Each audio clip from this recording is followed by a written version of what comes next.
And then let's get to the final problem, which I think is very well handled in the comics, poorly handled in the film. Everyone, it's a Miserable Movie Man, back once again with another video.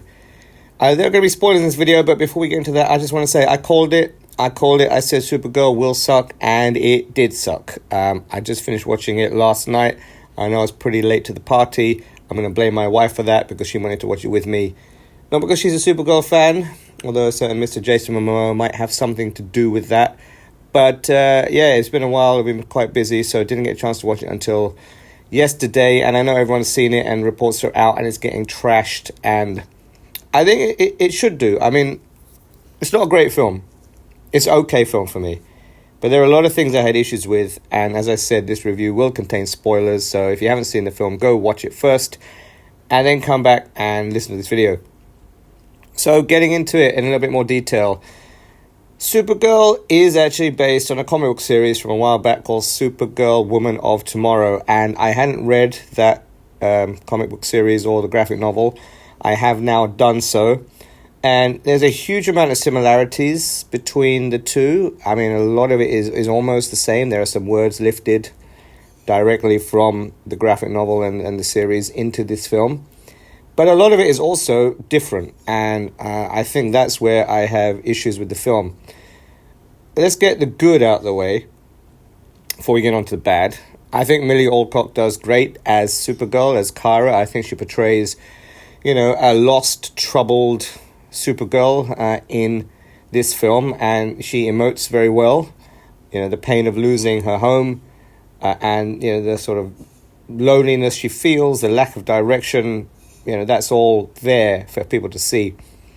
I thought Jason Momoa was decent as Lobo. I've been a Lobo fan since he was introduced in the comics. In fact, I think I had a Lobo t-shirt when I was 15 or 16, so that was in the early 90s.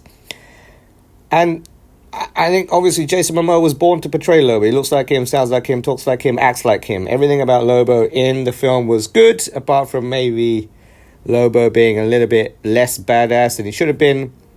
Maybe a little bit more. He should have been a little bit more killerish. Should have been a bit more carnage about him. He says some of the words, Bastich and others. I'm not sure they were delivered that well, but I kind of enjoyed Lobo in this, although he wasn't in it that long. And he's even remarkably polite to some people, which Lobo doesn't tend to be if you know who he is in the comics. But Lobo was good. Lobo was decent. I thought that Krem of the Yellow Hills was actually a better character in this movie than in the comics, although they changed him significantly. This, leader of the brigands, hunts down women, very evil villain, had a much better sense of threat than the Krem of the comics, who really, had some bows and arrows and a little bit of magic, didn't have anything else other than that. So that was something that didn't really create impact or tension in the way it did in the film. And Krem also in the film is strong, and as my wife said, he manages to survive everything. So I thought the darker elements of Krem and the villainous elements of him were done well. His just penchant for killing anything or anyone, quickly and easily, was a good, foil for Supergirl. Those are the things that I enjoyed. Everything else for me was pretty meh or pretty bad. So Ruthie, let's start with Ruthie. In the comics, Ruthie is, the young girl character a la True Grit. I think they went for a True Grit style in the comics, but same thing here. She's the one that goes on the quest to avenge her family, and she speaks very ornately, and she says, Krem of the Yellow Hills, and I, Ruthie, of this clan, blah, blah, blah. I think that works if you've got a strong actress playing it. But I didn't think this was a strong actress. I can't even remember her name, but I thought it just sounded fake or forced or teen or kind of, inexperienced acting. And that's not to say you can't have good actors at her age. I just didn't think she pulled it off that well.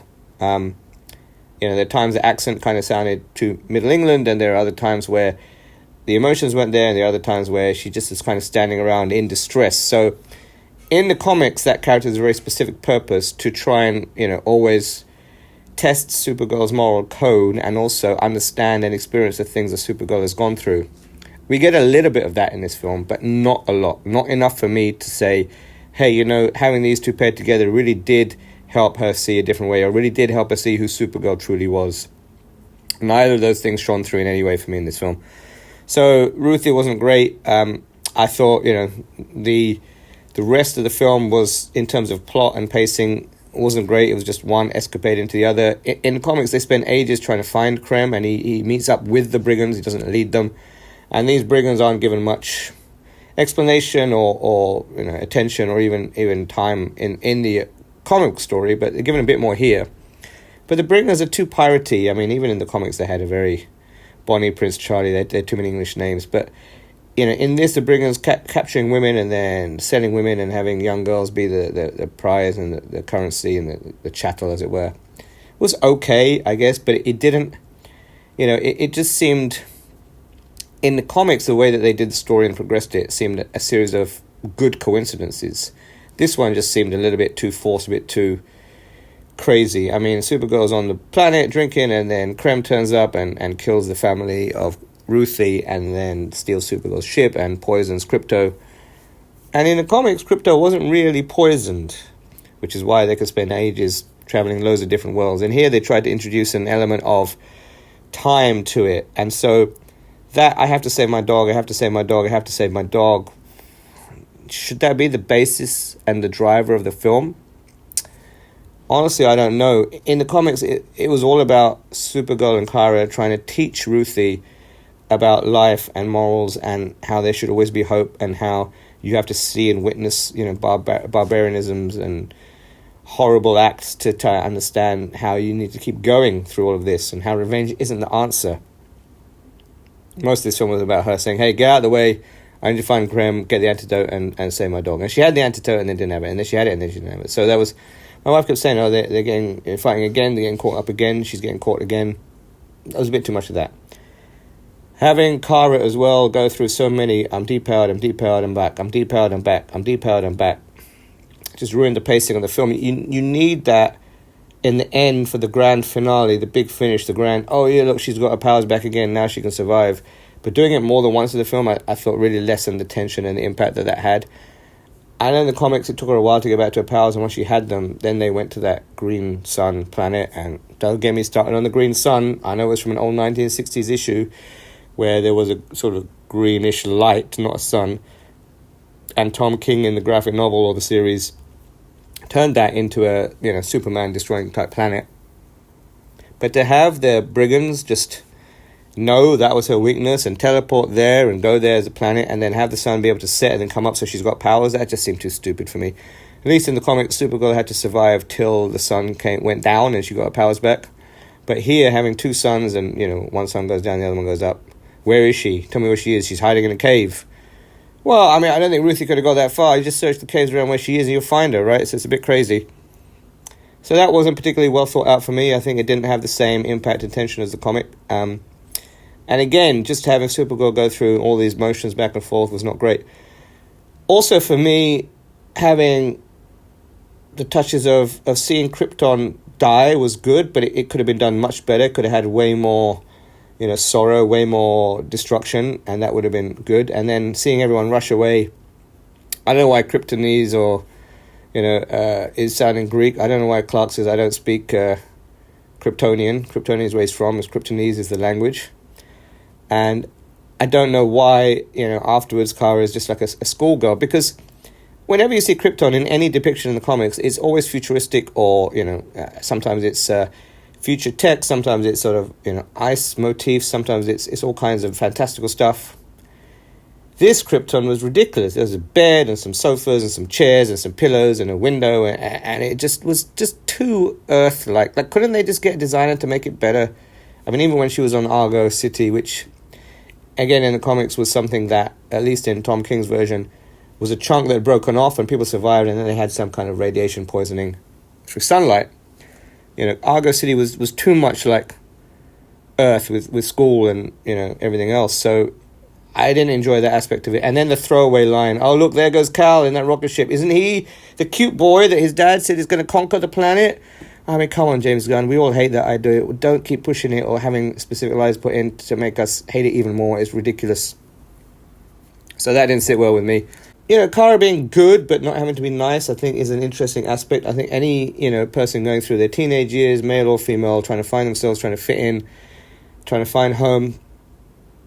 Those are themes we can all associate with, and they weren't explored well enough in this film. Yeah, Kara gets drunk and she moans a bit, but that's it. We get one big speech pretty much, and then a big flashback scene, and that's the extent we get. We don't get, her actions demonstrating how she feels. More little sort of back and forths with Ruthie. We didn't get a lot of that, so I didn't think that was particularly good either.